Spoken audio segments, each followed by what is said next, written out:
오늘 말씀은 가롯 유다에 관한 이야기입니다.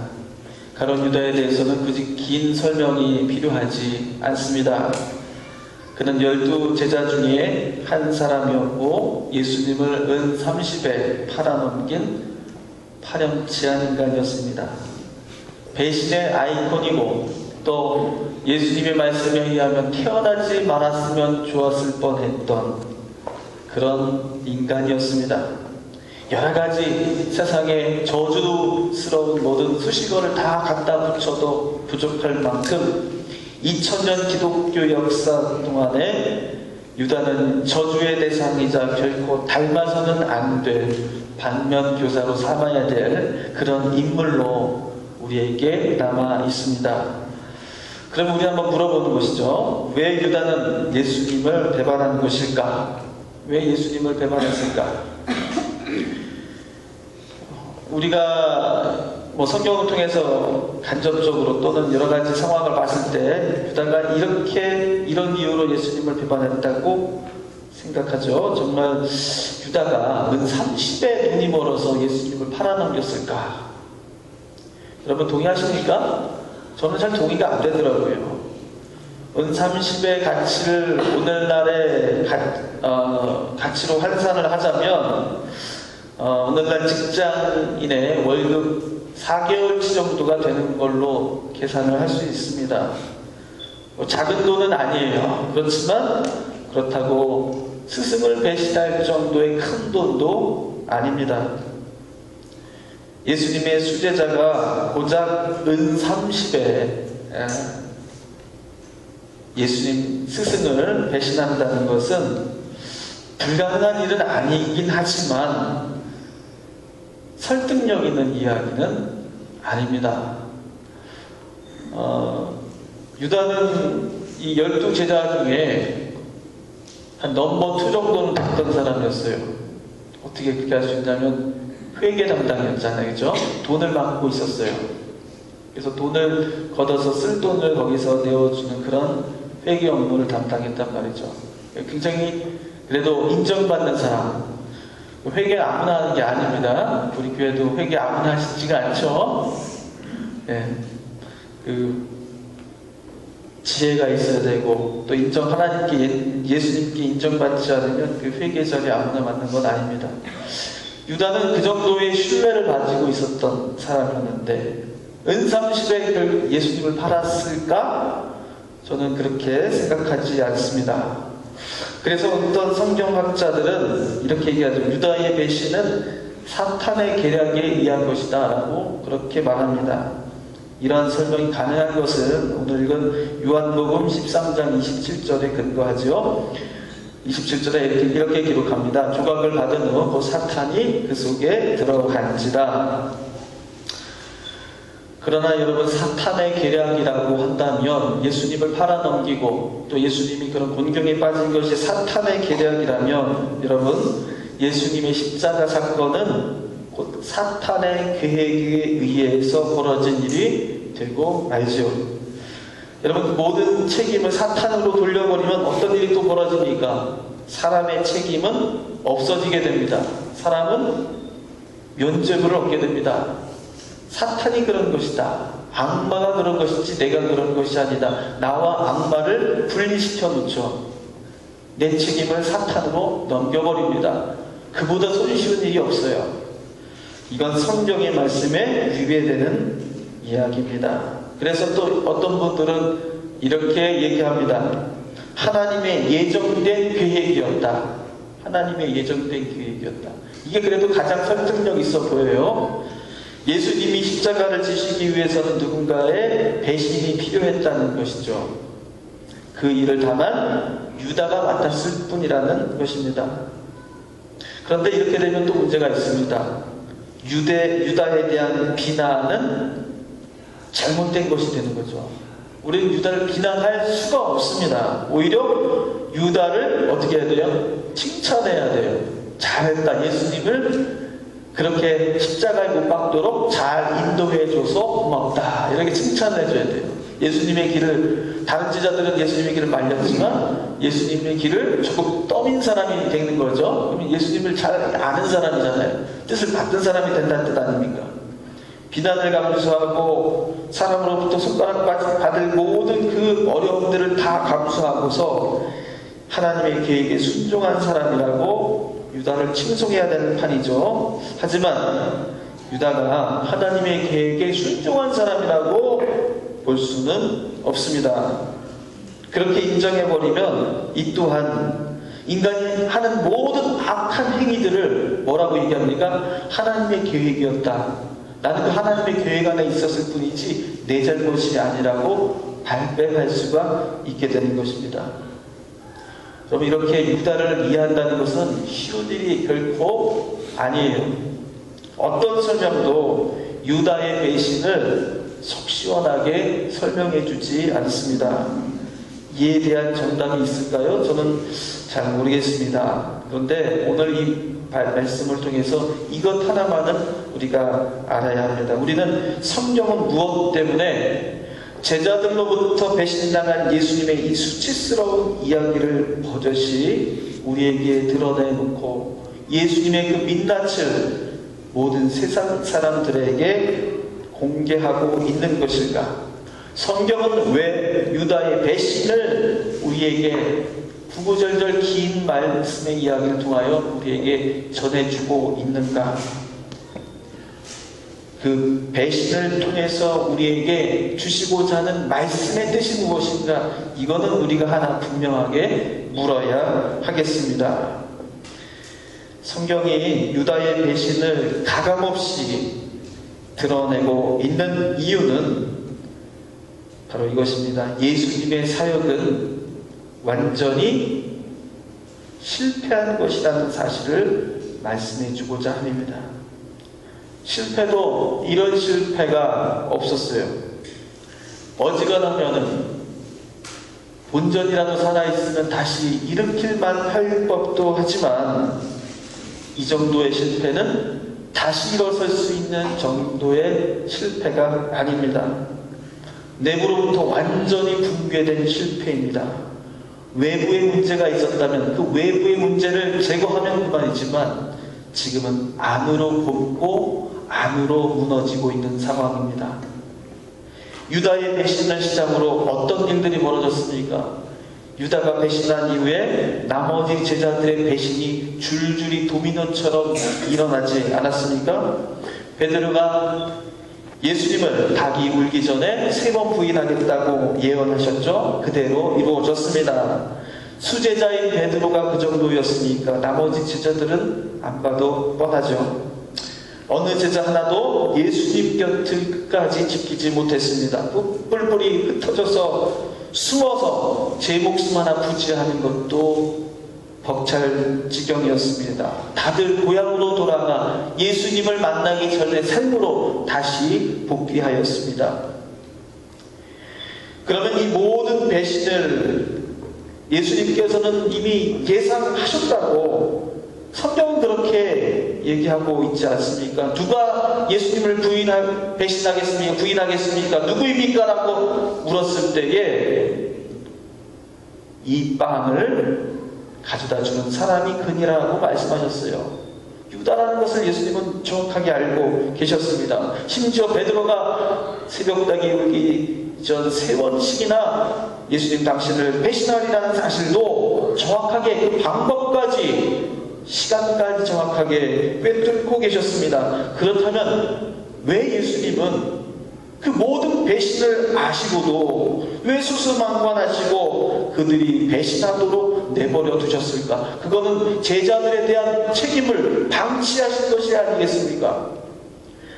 예수님께서 그토록 제자들을 아끼셨다면 그들이 예수님 당신을 배반하지 못하도록 가르치고 훈계하고 그것도 되지 않는다면 그들에게 힘을 행사해서라도 그들이 바른 길로 갈 수 있도록 바로잡아줘야 했던 것이 아니겠습니까? 왜 막을 방법이 없었을까요? 왜 예수님은 유다가 배신하는 것을 그냥 두고 보고 계셨던 것일까요? 우리는 이 물음에서 이런 대답으로 쉽게 빠질 수가 있어요. 예수님께서는 십자가를 지시고 3일 만에 돌아가시고 3일 만에 부활하셔야 했기 때문에 그 길을 일부러 막지 않으신 것이다. 예수님은 어차피 그 모든 시간들을, 어둠의 기간들을 거치신 후에 반드시 부활하실 일로 예정되어 있으니 그 모든 것들을 굳이 막을 필요가 없었던 것이 아니었는가. 이렇게 우리는 쉽게 대답할 수 있지만요, 이런 대답이야말로 가장 비신앙적인 오답입니다. 이런 답변은 틀렸습니다. 그런 답변은 어떤 겁니까? 우리의 모든, 예수님의 모든 행적들을 오로지 뭐에 맞춰놓고 생각하는 거예요? 예수님의 부활에만 맞춰놓고 생각하는 겁니다. 어차피 부활하실 테니 예수님이 무슨 일을 당하시든 다 그거는 부활을 위해 반드시 필요한 절차고 과정이라고 그렇게 얘기합니다. 우리의 고난도 그렇게 설명해요. 우리도 어차피 구원받을 존재고 우리도 어차피 하나님께 은혜받을 존재이들이니 지금 이렇게 살아도 다 꿋꿋이 참고 이겨낼 수 있지 않느냐고 그렇게 마음의 위안을 주려고 합니다. 절대 그렇지 않습니다. 그렇게 우리가 예수님을 바라볼 때 어차피 부활할 테니라는 그 관점으로 바라볼 때에 예수님이 당하신 그 수만과 십자가와 3일 동안의 그 침묵은 아무런 의미가 없는 요식 행위밖에 되지 않게 되는 것입니다. 예수님은 제자들을 만류하지 않으시고 제자들이 예수님 스스로를 배신하는 그 정말 배반과 그 배반의 그 참혹함 속에서 얼마나 큰 절망과 상실감을 가지셨겠습니까? 그럼에도 불구하고 그 제자들을 만류하지 않고 그들을 제지하지 않은 이유는 무엇일까? 바로 예수님께서는 하나님의 나라가 이루어지는, 하나님의 뜻이 이루어지는 최종적인 결정권은 사람의 손에 달려있지 않다는 것을 아셨기 때문입니다. 하나님의 나라는 사람의 성실함과 충성과 의리와 신뢰와 결단과 각오와 이러한 것들로 이루어지지 않는다. 하나님의 나라는 그런 사람의 행동으로 오는 것이 아니라는 것입니다. 한번 생각해 보십시오. 유다가 배신하지 않고 예수님을 숨겨주고 예수님을 보호해 주었다 하는데 그 유다의 의리 있는 행동으로 하나님의 뜻이 성취되었을까요? 역사에는 뭐 가정이 없다고 하지만 그렇게 한번 가정을 해보는 거죠. 베드로가 예수님을 3번 부인하지 않고 끝까지 예수님의 곁을 지키려고 발버둥쳤다 가정해서 그것으로 결국 하나님의 나라가 도래할 수 있었을까? 하나님의 뜻이 보여질 수 있었을 것인가? 그것으로 하나님 나라는 이루어질 수 없었다는 것입니다. 물론 그런 의리 있는 행동과 실천이 무의미한 것은 아닙니다. 그러나 의리와 신의와 의로움 가지고 뭔가 내가 하나님의 뜻을 이룰 수 있다고 생각하는 그 야심찬 계획들이 내 안에 아직도 도사리고 있는 한 하나님의 계획은 자꾸만 지연되고 멀어질 수밖에 없다는 것입니다. 왜냐하면 하나님의 계획이 실행되는 순간은 바로 그런 인간적인 가능성들이 완전히 포기되는, 실패되어지는 그런 순간이기 때문입니다. 왜 그렇습니까? 인간의 계획은 그럴싸해 보이고 또 인간의 생각과 모든 이 야망들은 정말 새로운 세상을 나에게 주어질 것처럼 그렇게 나에게 기대를 줍니다. 하지만 결국은 그것은 뭐예요? 하나님의 뜻을 따르는 것이 아니라 이기적인 나의 생각을 따르는 것입니다. 제자들이 예수님 곁을 떠나지 않고 죽기 직전까지 같이 있을 수 있었던 이유가 무엇이에요? 바로 예수님이 오르실 거라고 믿었던 그런 왕위에 대한 기대가 아니었습니까?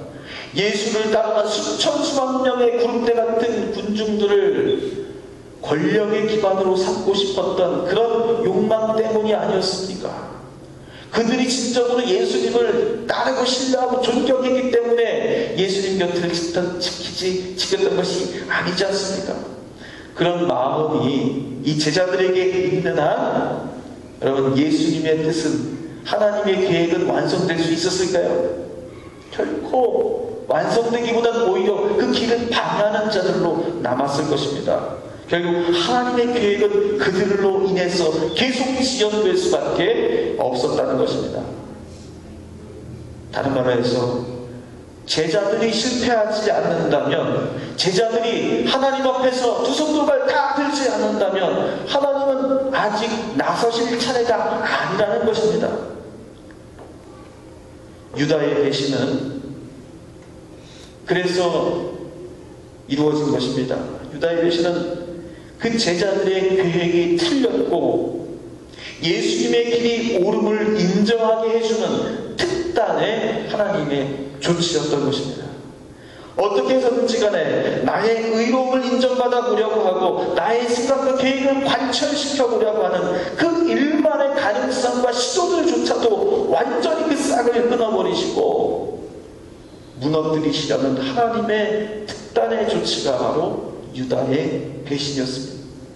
그렇게 하지 않으면 결코 자신의 부끄러움을 알 수 없기에, 그렇게라도 하지 않으면 여전히 자신의 의로움을 믿고 살아가는 죄인들일 수밖에 없기에 하나님은 제자들의 삶 가운데에서 가장 겪을 수 있는 가장 처절한 실패를 그들이 겪도록 하신 것입니다.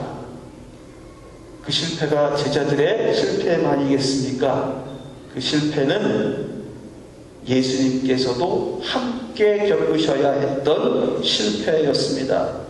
예수님께서는 바로 그들과 함께 그 실패와 절망의 순간을 함께 당하십니다. 고통스러워하시며 그 실패를 감내하셔야 했습니다. 여러분, 예수님의 처절한 실패는 곧 누구의 실패를 얘기하는 겁니까? 우리가 틀렸다라는 것을 입증해주는 그러한 실패입니다. 유다가 결국 그 실패를 통하여 무엇을 알게 되었어요? 내가 팔아넘긴 그분이 결코 그럴 만한 분이 아니었다는 사실을 뒤늦게 깨닫지요. 괴로워하다가 목매달아 죽습니다. 베드로는 자신의 추악을 스스로 용서할 수 없어서 고향으로 돌아가 근신하며 살아갑니다. 다른 제자들도 예수님께서 어찌 되셨는지 촉각을 곤두세우고 있지만 하나님 앞에서 한없이 낮아지고 예수님 앞에서 한없이 부끄러운 모습으로 주님을 맞이합니다. 더 이상 그들은 예전처럼 자신의 계획을 떳떳하고 목소리 높여가며 핀대를 세워가며 말할 처지가 더 이상 되지 않는다는 것입니다. 그저 그들은 누구예요? 죄인이라는 사실 하나, 그것 하나만이 남았습니다. 못난 사람들이라는 것만 그들에게 남겨진 유일한 진실이 바로 그것이었습니다. 하나님의 계획은 바로 그 실패의 가장 깊은 그 심연으로부터 시작이 됩니다. 하나님의 계획이 시작되는 출발 지점은 우리의 모든 것들이 다 무너지고 나서야, 그제서야 바로 시작되는 것, 그제서야 보이기 시작하는 것이 하나님의 계획이라는 것입니다. 예수님을 부활하게 하셨습니다. 그리고 하나님의 나라가 어디에서 시작되는지, 하나님의 계획이 어디서부터 출발하게 되는지를 실패한 모든 자들을 통하여 보게 하셨습니다. 그것만이라도 너희들이 제대로 볼 수 있다면 이전까지의 어떠한 실패를 너희들이 겪고 이제까지 어떠한 주님 앞에 대한 배신을 주님 앞에 행하였는지 아무것도 문제가 되지 않는다는 거예요. 왜냐하면 예수님께서 다시 사셨듯이 부활하셔서 세상의 모든 권세를 이기시고 새로운 하나님 나라의 길을 완성하셨듯이 우리도 그 사실만 알 수 있다면, 어디서 하나님의 계획이 완성되는지 그 시작을 우리가 알 수만 있다면, 확신하고 믿을 수만 있다면 우리들도 그 즉시 일어날 수 있기 때문입니다. 내가 가진 힘으로 일어나는 것이 아니죠. 이전에는 무언가 할 수 있을 것 같은 기대감으로 살았지만 이제 죽었다 살아난 우리들은 더 이상 그것으로 살아가는 자들이 아닙니다. 하나님의 능력에 의지하며 살아가는 자들이 되는 것입니다. 유다의 배신을 통해서 우리는 한 가지만 생각해야 하겠습니다. 뭡니까? 바로 우리는 실패하는 존재다. 우리는 성공하기 어려운 존재다. 이거 하나만 우리가 인정하시기를 바랍니다. 내가 가지고 있는 능력과 내가 가지고 의로움과 내가 가지고 있는 무언가를 통해서 나의 삶에 기념비적인 무언가가 이루어질 수 있다고 믿는 것, 여러분 거기서부터 하나님과의 관계는 멀어지고 예수님의 길을 배신하는 배신자로 낙인되는 것입니다. 유다는 사실 열심당원이었죠. 그가 원하는 것은 예수님과 같은 그 길이 아니었습니다. 나약해 빠진 사람처럼 그렇게 끌려다니며 죽는 그런 메시아를 원하지 않았습니다. 그가 원했던 것은 정말 세상을 호령하고 무너진 이스라엘 민족의 자존심을 세워갈 수 있는 그런 민족의 유대인의 지도자를 원했던 것이죠. 그런 유다의 욕망이 예수님을 결국 못 박혀 죽게 한 것입니다. 하지만 그랬을 때에 그 배신을 통하여 유다는 비로소 나의 계획과 나의 생각이 얼마나 부질없는 것인지 그 실패를 통하여 비로소 알게 됩니다. 여러분, 실패를 하였을 때에 우리가 가진 계획이 얼마나 부질없는 것인가를 알게 되었을 때에 여러분, 그 자리가 바로 그 시작이 바로 하나님과의 만남의 시작임을 우리가 깨달으시기를 바랍니다. 유다로 시작된 제자들과 예수님의 실패, 여러분 그 실패는 세상의 눈으로는 실패이지만 하나님의 눈으로 봤을 때는 비로소 너희들이 내 백성이 되어가는 가장 중요한 첫걸음이 된다는 사실을 하나님은 유다의 배신을 통하여 우리에게 가르쳐 주고 계시는 것입니다. 여러분이 우리가 실패를 겪고 있다면 이제 기회는 온 것입니다. 하나님의 은혜를 갈망하십시오. 하나님이 이 실패를 통하여 이제 하나님의 주권이 비로소 나에게 실행되고 있다는 사실을 여러분 인정하십시오. 그리고 하나님의 하실 일을 기대하십시오. 그것이 이스라엘의 역사였습니다. 그것이 바로 예수님의 구원의 역사였습니다. 그것이 우리에게 주시는 예수 그리스도의 십자가의 진리입니다. 그 속에서 십자가 안에서 구원의 도가 나온다는 이 놀라운 진리를 우리에게 주신 그 뜻을 우리가 잘 헤아리고, 여러분 실패 속에서 우리의 나약함 속에서 나의 계획이 자꾸만 좌초되고 무너질 때에 여러분 하나님 나와 함께 계시다는 사실, 그걸 더 크게 확신하시고 잊지 않으시기를, 그리고 그를 통하여 새로운 소망을 바라고 있게 되시기를 주님의 이름으로 간절히 축원합니다. 기도하겠습니다.